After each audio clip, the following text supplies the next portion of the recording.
There is only one college football game on this Saturday, and you need to watch it.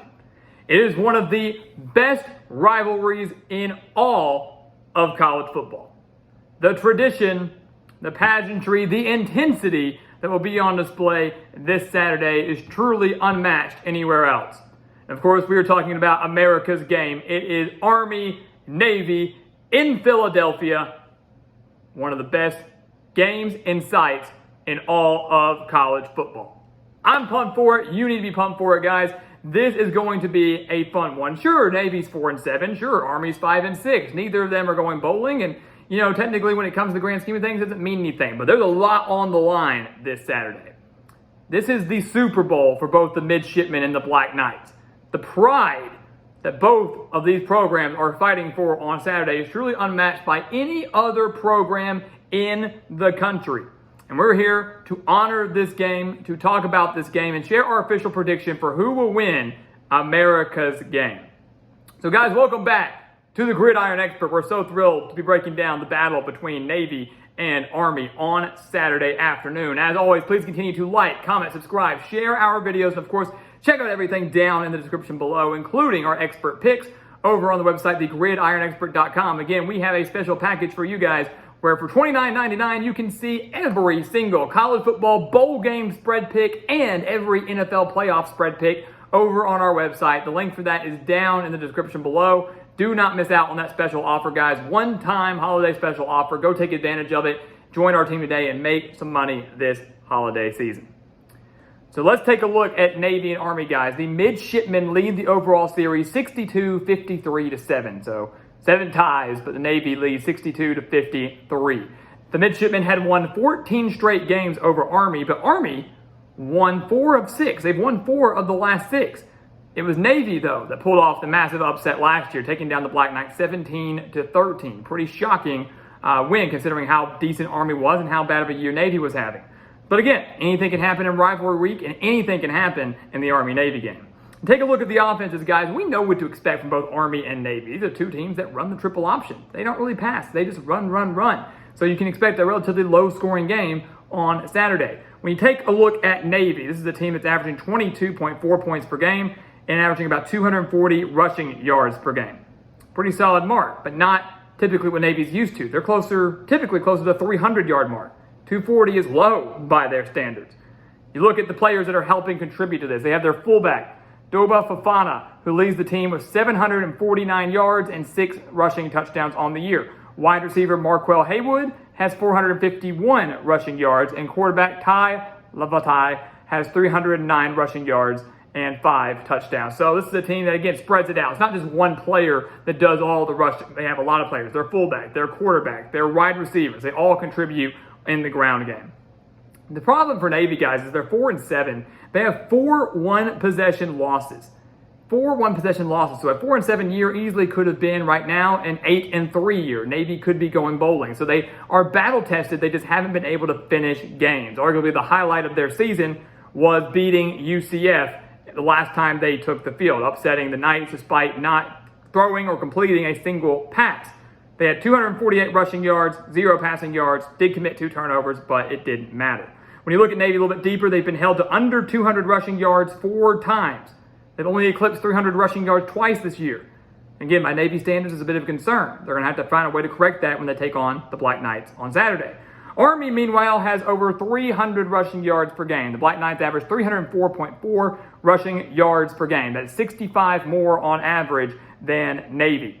They're averaging nearly 30 points per game, led by their quarterback, veteran quarterback, Tyler, who has rushed for 601 yards and 12 touchdowns on the year.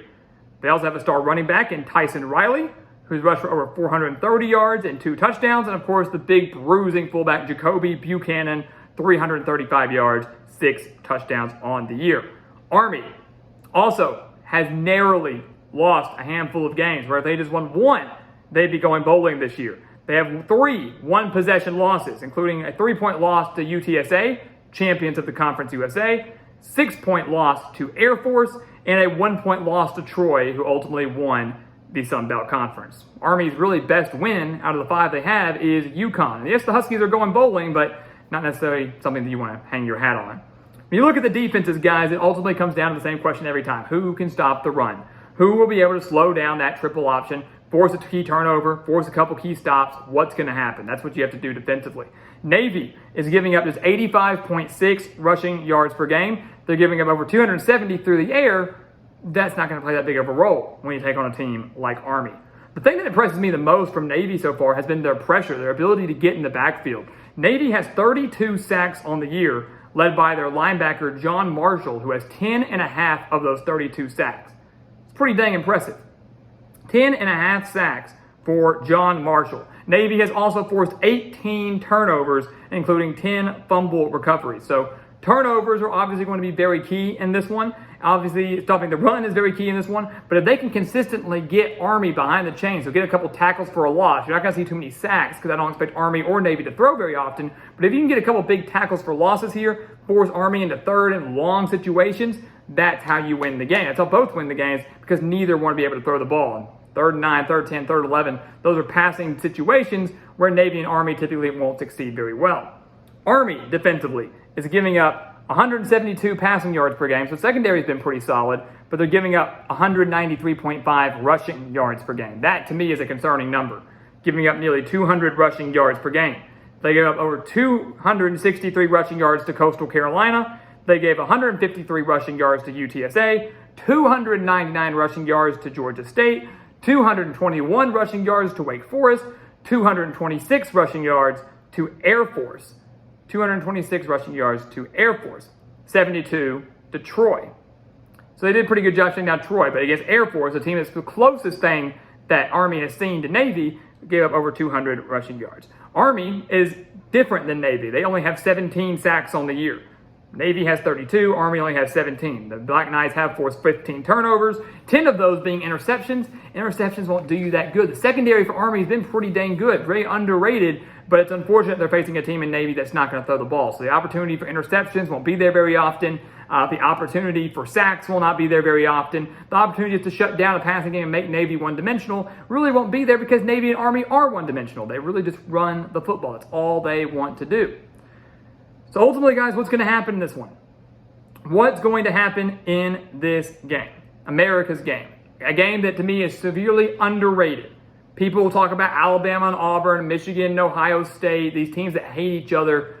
Army and Navy hate each other, but they also have a tremendous amount of respect for one another. Just like I have a tremendous amount of respect for these players and these coaches that not only are playing college football, but are serving the country while doing so. It's a pretty special event. If you've never watched it or you don't really seem to care, make sure you turn it on this Saturday. It's going to be a lot of fun to watch. It's a very special moment in the college football season. Only game on. No reason not to watch it. But on Saturday, guys, we're going to have to pick the midshipmen to start a new winning streak over Army.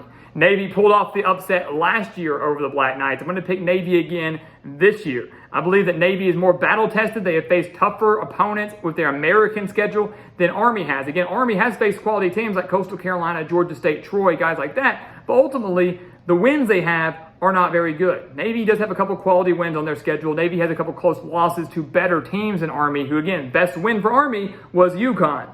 Navy took down UCF, who was playing for the American Championship this last week. So I like Navy. They're more battle-tested. Their run defense is significantly better than Army. And in a game between two teams that want to run the ball, I'm going to pick the team that has the better rushing defense. Give me the midshipmen to win it for the second year in a row. Give it to me. They found a way to win last year. They're going to do it again this year. It's going to be a low-scoring game, but Navy will win the Army-Navy game on Saturday, and it will truly be a sight to see. So guys, as always, thank you so much for watching us here at the Gridiron Expert on YouTube. Make sure to continue to like, comment, subscribe, share our videos, and of course, check out everything down in the description below, including our expert picks over on our website, thegridironexpert.com. Again, if you want every spread pick for every college football bowl game, every spread pick for every NFL playoff game, gridironexpert.com is the place for you. Make sure to go check it out. Sign up today. Link down in the description below. And once again, guys, as always, thank you so much for watching, and we'll see you next time right here on the Gridiron Expert. Yeah.